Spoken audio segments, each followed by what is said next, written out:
Maintenant, on est grand, on apprend à lire. On a droit au roman, mes premiers j'aime lire. Des histoires qui font peur, d'autres qui font rire. Du passé, du présent et de l'avenir. Maintenant qu'on est grand, on va pouvoir lire. Tout un monde à découvrir. Mes premiers j'aime lire. Mes premiers j'aime lire présente un roman écrit par Anne-Isabelle Lacassagne et raconté par Hubert Drac, La grande aventure du petit Poupou. Si tu écoutes cette histoire en lisant ton magazine, tourne la page quand tu entends Chapitre 1 Chez les Poussets. Dans la tribu des Poussets, il y a beaucoup d'enfants. Il y en a même tellement qu'on les confond. Sauf le plus jeune.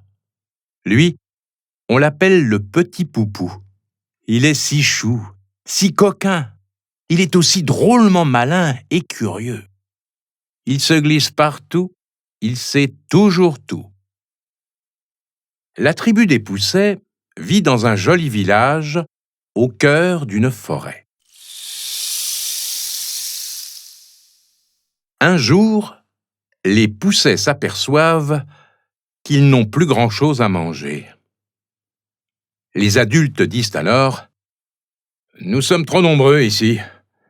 Certains doivent partir en petits groupes chercher d'autres forêts. » Quelques grands enfants s'avancent. « Nous, on veut bien partir ensemble, » disent-ils. Le petit Poupou veut les suivre, mais ils se moquent de lui. « Tu es trop petit, tu suces encore ton pouce. »« Même pas vrai, » répond-il.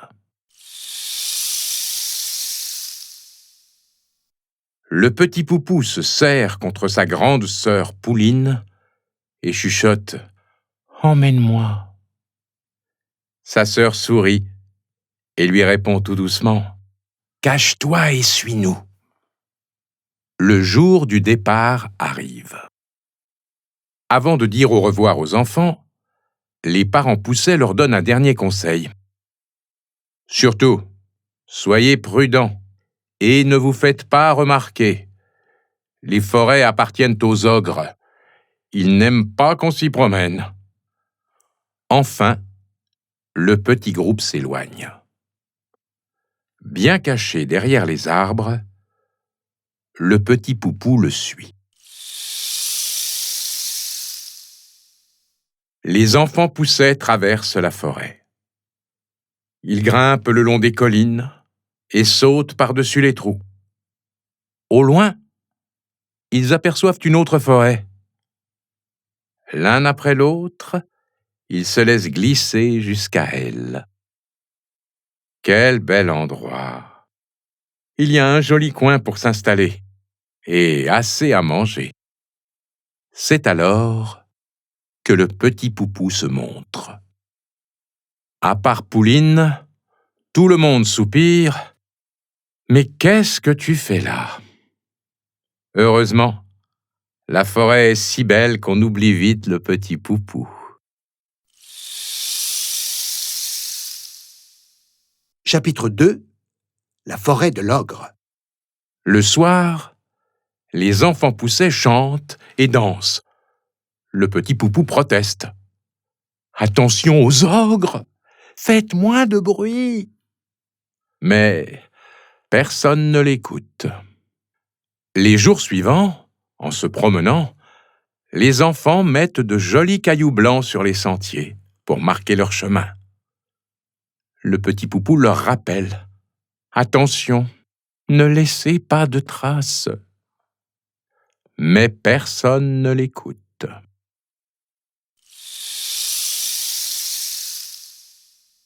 Il y a tant de désordre qu'un beau jour, une grosse voix se met à hurler. « Qu'est-ce que c'est que ça ?» Vite, tous les enfants se cachent. Soudain, les arbres s'écartent. Une main immense attrape des cailloux. Puis, la grosse voix reprend. « Oh oh! Il y a du monde par ici !» Le petit Poupou murmure « Zut, ça y est, on est repéré !» L'ogre s'éloigne. Alors les enfants reprennent courage. Ils disent « Nous sommes rapides et malins. L'ogre ne nous attrapera jamais. » Le petit Poupou leur fait remarquer « Vous oubliez que les ogres ont des pouvoirs magiques. » Mais personne ne l'écoute. Les autres enfants disent encore « Nous, on sait se battre. » Et ils fabriquent des épées, des lances et des arcs. Alors, le petit Poupou décide d'agir tout seul de son côté. Avec des branches, il construit une cachette sous les arbres. Puis, il attend le retour de l'ogre. Tout à coup, il y a une grande lumière. De grandes mains s'approchent. Pouline attrape son épée et annonce « La bataille commence !» Le petit Poupou la tire vers lui. « Reste caché !» lui dit-il. Quelque chose de brillant avance sur le chemin. Ça ressemble à une vague, épaisse et collante. La vague passe lentement entre les arbres. Elle glisse dans les buissons. Elle remonte les branches. Les enfants poussés se mettent à crier « Une vague magique !» Ils courent à toute vitesse, dans tous les sens. Certains trouvent refuge tout en haut des branches. D'autres arrivent à s'enfuir assez vite. Dans leur cachette, le petit Poupou et sa sœur ne bougent pas. La vague passe juste à côté d'eux, mais elle ne les atteint pas. Le petit Poupou dit « Ouf, on l'a échappé belle. Regarde, il pleut !» murmure Pouline. La pluie efface les dernières traces de la vague.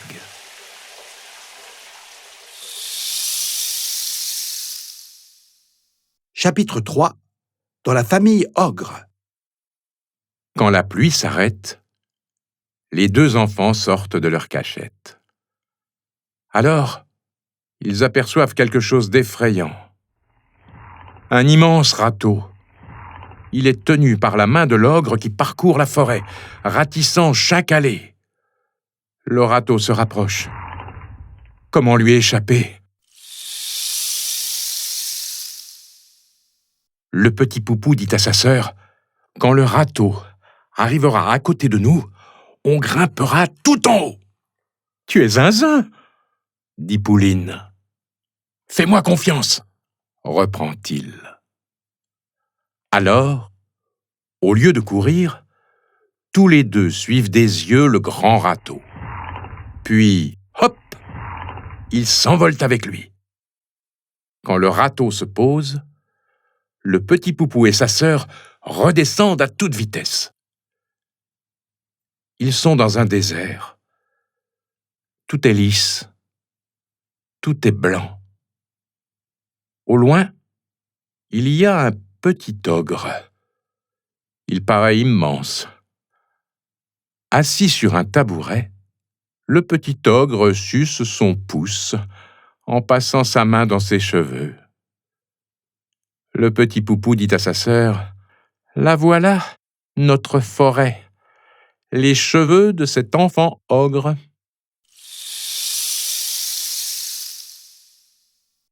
À côté de l'enfant, il y a une maman ogre qui explique « J'ai mis la crème dans tes cheveux, j'ai rincé et j'ai passé le peigne. C'est fini, il n'y a plus aucun pou. » La maman ogre prend les serviettes et les habits pour les laver, puis ils s'en vont. Le petit Poupou et sa sœur restent seuls près du lavabo. « Qu'est-ce qu'on va faire ?» chuchote Pouline. Le petit Poupou regarde autour de lui. Il remarque un chouchou brillant, oublié derrière un gobelet. Il dit à sa sœur « Grimpe !» Soudain, une voix d'ogre demande « Où tu l'as mis, mon cadeau pour ma copine? Tu sais, le joli chouchou !» Le petit Poupou grimpe à son tour sur le chouchou en disant « C'est parti pour l'aventure !» Et maintenant, mes premiers J'aime lire te proposent les petits mots de Zoé. J'ai fait ce gâteau avec tout mon cœur. Et avec beaucoup de beurre. Ne te vexe pas, mais ton gâteau m'écœure. Tu me fends le cœur.